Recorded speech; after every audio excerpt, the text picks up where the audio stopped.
Salut tout le monde, c'est Léopold et on se retrouve aujourd'hui pour une nouvelle vidéo. Aujourd'hui, réflexion sur comment sortir du sectarisme des algorithmes.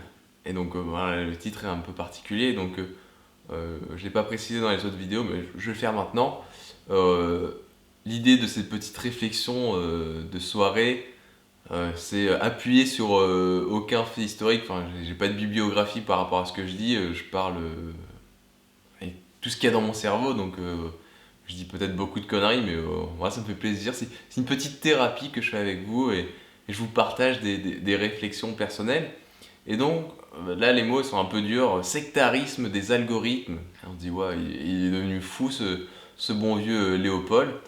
Mais en fait, je vais vous expliquer. On va parler, moi, je vais vous parler en particulier de l'algorithme de YouTube qui nous permet de nous faire les recommandations, de nous lancer des vidéos en fonction de ce qu'on aime. Alors, cette idée de sectarisme des algorithmes, en fait, il est pas que sur YouTube. Je sais que Netflix fait aussi en sorte de proposer du contenu en fonction des goûts des personnes. Et en fait, il crée plein de profils types. Et ces profils types, bah, par exemple, ah bah tiens, lui il a regardé tel film, ah bah il aime à peu près les mêmes films que Jean-Michel là-bas, et Jean-Michel, après lui il a bien aimé ce film. Donc peut-être que lui, si je lui propose le film que Jean-Michel il a aimé, eh ben, il va aimer aussi. Et bah, après c'est bien foutu, hein, les algorithmes ils sont quand même faits pour ça. Et du coup tu fais, ah ouais, il était bien ce film qu'on m'a recommandé, et en fait, après on est bloqué un petit peu dans ce profil type et on peut pas sortir de ce profil type sauf si bah, tu fais venir un pote chez toi et puis il fait ah bah tiens bah, regarde ce film là et qui est pas du tout dans tes recommandations Netflix ou YouTube ou regarde cette vidéo et du coup là tu vas changer un petit peu l'algorithme et tu vas pouvoir sortir de ça. Et donc moi je fais ma réflexion par rapport à ça et je vais faire un peu un témoignage de ma vie. Donc je vais faire un peu chronologiquement et comment je me suis sorti de ce sectarisme. Donc moi, étant jeune, au collège, j'étais un gros joueur de Call of Duty, j'étais un gros geek. Je jouais énormément et donc mes centres d'intérêt c'était vraiment Call of Duty et Call of Duty. Donc je jouais beaucoup à Call of Duty et après je regardais des vidéos de joueurs qui jouaient à Call of Duty mais mieux que moi.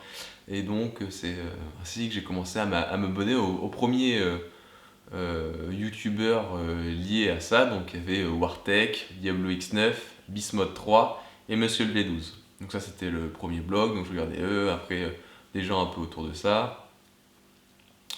Heureusement je m'intéressais quand même un peu à d'autres trucs, donc moi après j'ai fait un bac scientifique et du coup il y avait y penser que je regardais, donc je regardais un peu quelques vidéos scientifiques et des fois on me recommandait des vidéos un peu scientifiques. Mais du coup j'avais des vidéos un peu liées à y penser, beaucoup lié à Call of Duty, et ça, je l'ai traîné pendant longtemps parce que j'avais plein d'abonnements, donc toutes les recommandations étaient un peu liées à ça. Après, au lycée, j'ai commencé à sortir un peu de Call of Duty, puis à acheter les derniers Call of Duty. Je regardais encore pas mal de vidéos. Moi, comme j'étais passionné d'audiovisuel, je regardais aussi des vidéos liées à l'audiovisuel. Mais c'était ça, quoi. Un peu de Call of Duty, un peu d'audiovisuel et un peu de trucs, de choses scientifiques comme y penser. Et donc moi ça me plaisait, j'étais en c'est trop bien YouTube et les gens ils sont fantastiques, il n'y a que des choses que j'aime. Et donc ça a été comme ça et puis après je suis allé en DUT MMI, donc je suis resté dans ces centres d'intérêt là, donc l'audiovisuel, peut-être que j'ai un petit peu élargi pour apprendre un peu la programmation web, donc je suis abonné par exemple à GraphiCart pour apprendre à faire mes premières pages HTML, faire du PHP, des choses comme ça. Mais j'étais quand même limité et j'avais pas vraiment de révolution, c'est-à-dire de grands changements notoires dans le contenu que je pouvais regarder. Et à la fin de mon DUT MMI, j'ai eu un stage à réaliser, donc moi je l'ai réalisé à Solilène, une boîte bordelaise. Et pour le trajet entre où j'étais logé et mon lieu de travail, en fait, je prenais ma voiture et la rocade.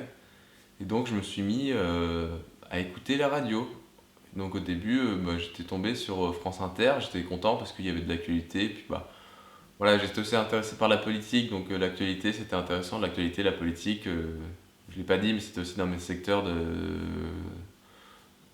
que j'aimais regarder sur internet. Donc là, bah, j'écoutais au début la matinale de France Inter. Et puis en fait, comme je commençais assez tard à Solilène, donc la matinale se finissait, il y avait une nouvelle émission qui se lançait, à peu près avant que j'arrive au boulot. Et cette émission, c'était Boomerang d'Augustin Trapenard. Donc je vous recommande grandement cette émission. Donc ça fait un peu bobo de dire oui, je suis fan de France Inter, la culture, c'est très important. Et en fait, en écoutant Augustin Trapenard qui invite plein de gens de la culture, mais vraiment ça peut être un acteur, ça peut être un peintre, ça peut être bah, une chanteuse, un écrivain. Et ça peut être un rappeur, parce que du coup dans la musique, ça va pas être que les gens de la musique classique. Et du coup, il fait parler tous ces gens-là qui ont bah, des vies assez sympas, parce que bah, là, ils viennent de la culture, ils ont fait des choses dans leur domaine, et c'est hyper intéressant. Et en fait, avec les algorithmes de YouTube, bah, toutes ces choses qui m'intéressent aussi, bah, je m'en suis... je ne les voyais plus. Et en fait, je m'en apercevais pas parce que moi, comme YouTube me recommandait que des choses qui m'intéressaient, bah, j'en avais plus besoin de m'intéresser à d'autres choses parce que je me disais, ah bah c'est trop bien, là je suis intéressé à ça. Et puis bah, il y a encore un truc qui me plaît alors que dans le même domaine et je me rendais pas compte que je me fermais à plein d'autres domaines. Et là, du coup, là, en écoutant ces personnes-là, par exemple, il est invité Augustin Trapenard, des fois il invite des architectes, des choses comme ça. Et je me disais, mais c'est vrai que moi au collège, l'architecture, je trouvais ça intéressant. Après, je voulais pas en faire mon métier, mais je trouvais ça intéressant. On avait des cours de techno, on parlait un peu d'architecture. Puis même, bah, je sais pas, quand je suis avec mes parents, qu'il y a des amis, quand on parle d'architecture ou quand je suis en voyage, je regarde des architectures, c'est vrai que ça m'intéresse, mais je me suis jamais trop intéressé sur YouTube. D'ailleurs, j'ai jamais eu de vidéo de ça. Il y a des vidéos d'architecture sur YouTube. Bah oui, il y a des vidéos sur l'architecture. En fait, il y a tout sur YouTube. Mais on est un peu enfermé dans l'algorithme. Et donc, c'est pour ça que cette émission d'Augustin Trapenard, j'ai vraiment trouvé hyper intéressante par rapport à ça. Donc, je vous demande pas de regarder, d'écouter France Inter en particulier, mais de peut-être regarder du contenu programmé. C'est-à-dire où il y a un programmateur. Alors, par exemple, sur Netflix, il n'y a pas de programmateur en fait. Le programmateur, c'est mon profil type qui me fait des recommandations. Mais par contre, si je regarde Arte, bah, à 8h, il y a tel film, à 9h, il y a tel film. Et c'est pas. Et le film de 8h, peut-être qu'il va m'intéresser, celui de 9h, pas du tout. Donc bah, je changerai de chaîne, mais c'est le risque. Et par contre, bah, peut-être que là, je vais voir, ah, mais le film de 9h, il a l'air. Enfin, c'est vraiment pas mon style. Puis en fait, je tombe dessus parce que c'est le programmateur qui a décidé que ça allait être ce film à 9h et je vais pouvoir le regarder. Alors, j'avais écouté un extrait audio, mais je pense que je n'arriverai pas à le retrouver, qui parlait de ça, de Arte qui voulait absolument garder ses programmateurs parce que pour lui c'était essentiel de ne pas toujours se plier aux exigences des auditeurs. Parce qu'en fait, des fois, il faut obliger la personne à regarder la chose pour la forcer à apprécier des nouveaux arts ou des choses comme ça. Et c'est vrai que du coup, l'algorithme, en fait, il veut nous aider, mais il nous impose pas du contenu, et peut-être que des fois, il faudrait qu'on nous impose du contenu. Et parce que, en fait, si on est tout le temps dans le même univers, ce que je vous ai dit au tout début, par exemple, il y a un ami qui vient, il me dit, ah bah tu connais pas cette vidéo, tu connais pas ce film, et ça va changer un petit peu mon univers. Imaginons, là je suis confiné, je reste dans cet univers, et puis après je fais des rencontres, et peut-être que mes centres, comme mes centres d'intérêt vont être dictés par mes centres d'intérêt, et je vais pas avoir d'autres sujets de conversation car bloqués dans mon algorithme, je vais peut-être pas me lier d'amitié avec quelqu'un qui a des centres d'intérêt un petit peu différents de moi, et donc je vais toujours rester dans ces centres d'intérêt, et peut-être qu'en fait, il y a d'autres centres d'intérêt qui m'intéressent, et à pouvoir divaguer et pouvoir avoir d'autres centres d'intérêt, je peux aussi avoir des amitiés avec d'autres personnes et découvrir d'autres univers. C'est ça qui est intéressant, c'est pour ça que les algorithmes c'est intéressant, ça nous permet d'avoir du contenu qu'on aime à chaque coup, Mais c'est limitant parce que on ne peut pas avoir ce fameux contenu qui, à première vue, nous plaît pas. Puis finalement, en fait, ah bah si, ça me plaît.